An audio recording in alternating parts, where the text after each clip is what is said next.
নমস্কাৰ স্বাগতম জনাইছো এছামিজ আননন ফেক্টৰ অন্য এটা ভিডিঅ'লৈ। পুলিচে মোবাইল নম্বৰ কেনেদৰে ট্ৰেক কৰে? আপুনি চিনেমাবোৰত দেখিছে আৰক্ষীয়ে অপৰাধীবোৰক প্ৰায় ট্ৰেক কৰে।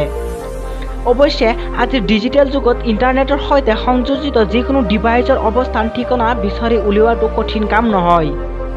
কাৰণ ইণ্টাৰনেটৰ পৰা প্ৰয়োজন হ'লে ডিভাইচত GPS সংযোগ কৰি পুলিচে মোবাইল ট্ৰেক কৰাটো সম্ভৱ হৈ উঠে। যদি স্মাৰ্টফোনত ট্ৰেক কৰিব লগা হয় তেনেহ'লে ইণ্টাৰনেটত সংযোগ কৰিব লাগিব।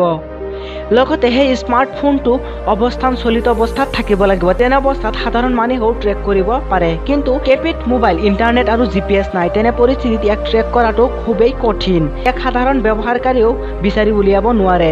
তেনে ক্ষেত্ৰত আৰক্ষীয়ে অপৰাধীৰ চিম নম্বৰ ট্ৰেক কৰিব পাৰে। অৱশ্যে চিমৰ পৰা অপৰাধীৰ সঠিক অৱস্থান পোৱা নাযায়। পুলিচে মোবাইল কেনেদৰে ট্ৰেক কৰে? পুলিচে মোবাইল নম্বৰ ট্ৰেক কৰিবলৈ ট্ৰাইম্বুলেশ্যন মেথড ব্যৱহাৰ কৰে। আমি সকলোৱে মোবাইল অন কৰাৰ পাছত নেটৰ লগত সংযোগ কৰিবলৈ টাৱাৰৰ লগত সংযোগ কৰিব লগা হয়। তাৰ পিছত চিমখন পুলিচে মোবাইল কোম্পানীৰ সহায়ত এজনে এটা ধাৰণা পায় যে টাৱাৰৰ পৰা চিমখন কিমান পৰিসৰত আছে। সাধাৰণতে 2Gৰ তুলনাত 3G আৰু 4G পৃথক হয়। চিম কোম্পানীৰ পৰা জানিব পৰা গৈছে যে এটা টাৱাৰৰ পৰা 2 কিলোমিটাৰ দূৰত থকা মোবাইল, কিন্তু এই দূৰত্ব টাৱাৰৰ চাৰিওফালে আছে। এইটো ইয়াৰ এটা সঠিক অৱস্থান বিচাৰিবলৈ পুলিচে দ্বিতীয় নিকটতম টাৱাৰটোৰ বিষয়ে জানিব লাগিব। যেতিয়া আৰক্ষীয়ে তিনিওটা টাৱাৰৰ নিকটতম বিষয়ে জানিব, তেতিয়া ডিভোৰ্সকৰণ পদ্ধতিৰ অৱলম্বন কৰিব। তাৰ সহায়ত যদি প্ৰথম মোবাইল টাৱাৰৰ পৰা 2 কিলোমিটাৰ, দ্বিতীয় টাৱাৰৰ পৰা 3 কিলোমিটাৰ আৰু তৃতীয় টাৱাৰৰ পৰা আৰক্ষীৰ 2.5 কিলোমিটাৰ দূৰত মোবাইলৰ সঠিক এলেকা পোৱা যায়, এনে ক্ষেত্ৰত আৰক্ষীয়ে গৈ অপৰাধীক বিচাৰি ফুৰিব পাৰে।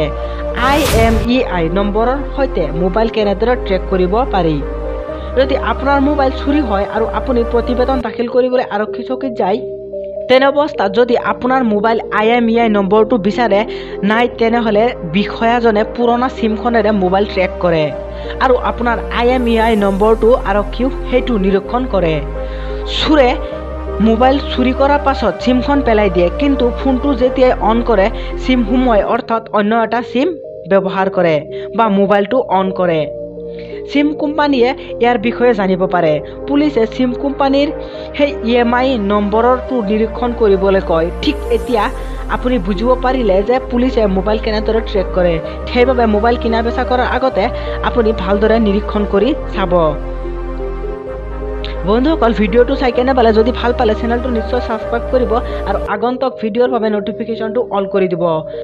ভিডিঅ'টো চাই কেনে পালে কমেণ্ট বক্সত নিশ্চয় জনাব।